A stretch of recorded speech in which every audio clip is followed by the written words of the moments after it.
আমরা বুড়ো হয়ে যাচ্ছি কিন্তু শাকিব খান বুড়ো হচ্ছে না।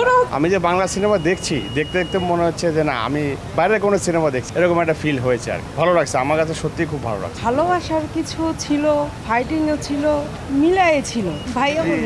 মূলত ফাইটটা অ্যাকচুয়ালি বোঝা যাচ্ছে যে নিজের সাথে নিজের ফাইট। একজন শিল্পী তার যে কিভাবে ক্যারিয়ারটাকে ধরে রাখতে হয়, পারিবারিক, সামাজিক বা ব্যক্তিগত পার্সোনাল রিলেশনশিপ সবকিছু মিলেই তো মানুষ, কিন্তু এর মধ্যে নিজেকে গায়ক হিসাবে প্রতিষ্ঠা করা, সবকিছু মিলে যে সিনেমাটা যে একটা গল্প, এটা ভালো লাগছে। এবং হ্যাঁ, ওইটাই স্ট্রাগল, যে একটা শিল্পীর কি রকম যায় জীবনটা, ব্যক্তিগত তাদের তো পরিবার আছে, বা সেটাই আর কি ফুটে উঠেছে গল্পটার ভিতরে।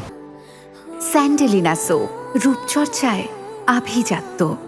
তুলনা করা তো আসলে যায় না। বলিউডের জায়গায় বলিউড, আমাদের জায়গায় আমরা, ওদের সংস্কৃতি একরকম, আমাদের সংস্কৃতি একরকম। ওদের ওখানে ওদের বেস্ট যদি হয় তাহলে আমাদের এখানে আমার কাছে এটা বেস্ট লাগছে। তা ওদের তো যেইটা শিল্পটা, এটার যে বয়স বা সময়সীমা, ডিউরেশন, আমাদেরটা তো আর এত ডিউরেশন না। আমাদের দেশ আগাচ্ছে, আগামীতে আরও আগাবে। ওদের যে ফিল্ম ইন্ডাস্ট্রির যেই প্রযুক্তি আর আমাদের প্রযুক্তি অবশ্যই ডিফারেন্স আছে, সময় লাগবে, তবে হয়ে যাবে। হ্যাঁ, ওভারঅল স্মার্ট ছিল, ভালো ছিল। একটা মুভিতে তার সব থাকবে না। আমার যেটা পছন্দ আরেকজন এটা নাও হতে পারে। এখন পারিবারিক সিনেমা যেগুলো, সেটা এক ধরনের, আর এটাতে তো আলাদা। এগুলো আগেই বললাম যে একটা শিল্পীর স্ট্রাগলটা, সেটা কিন্তু এখানে মেন বোঝানো হয়েছে। সেটা হুজুকে বাঙালি করতে পারে, অনেকে অনেক কিছু বলে। রিসেন্টলি তো এখন তো সবাই ভাইরাল হওয়ার জন্য অনেক কিছু বলতে চায়। শাকিব খান অবশ্যই একমাত্রই বর্তমানে সুপারস্টার, আর তো নায়ক তো আমরা খুঁজছি কিন্তু পাচ্ছি না। তবে অনেকে নতুন ভাবে আসছে, সুযোগ লাগছে। আজকের শাকিব খান তো হয়নি, আপনারা অবশ্যই দেখেছেন, সে তো অনেক আগে থেকে মুভি করে, ধীরে ধীরে আগাচ্ছে। এরকম আগামীতে আশা রাখতে হবে ভালো কিছু হবে, কিন্তু তুলনা করাটা ঠিক না, কারোর সাথেই কারো তুলনা করাটা উচিত না। হ্যাঁ, নাটক কেন আপনার অন্য যে এখন তো আবার ঠিকই ওই তুলনা কথা বলতে হয়। নর্মালি অ্যাড করে তো অনেক নায়িকা আসছে,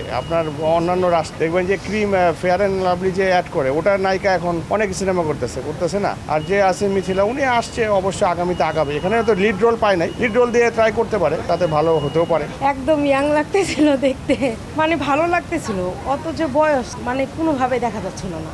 এখন দেখে তো মনে হচ্ছিল 30 এরকম টাইপ। না, তা শিওর আমি জানি না। হ্যাঁ, মানে আস্তে আস্তে তো প্রযুক্তি মানে ভালো হচ্ছে। ওনার সিনেমা আমরা ছোট থেকে দেখি, ছোট থেকে ওনার সিনেমা দেখি। মানে এই বিষয়ে বলতে গেলে তার সত্যি, মানে আমি যখন ছোট ছিলাম তখন থেকে দেখতেছি, তখন থেকে ওনার এখন মানে আরো ইয়াং লাগতেছে। মানে তখন তো ছিল ইয়াং, কিন্তু এখন আরো ইয়াং লাগতেছে। আমরা বুড়ো হয়ে যাচ্ছি কিন্তু শাকিব খান বুড়ো হচ্ছে না, এরকম একটা বিষয়। ওকে, থ্যাংক ইউ।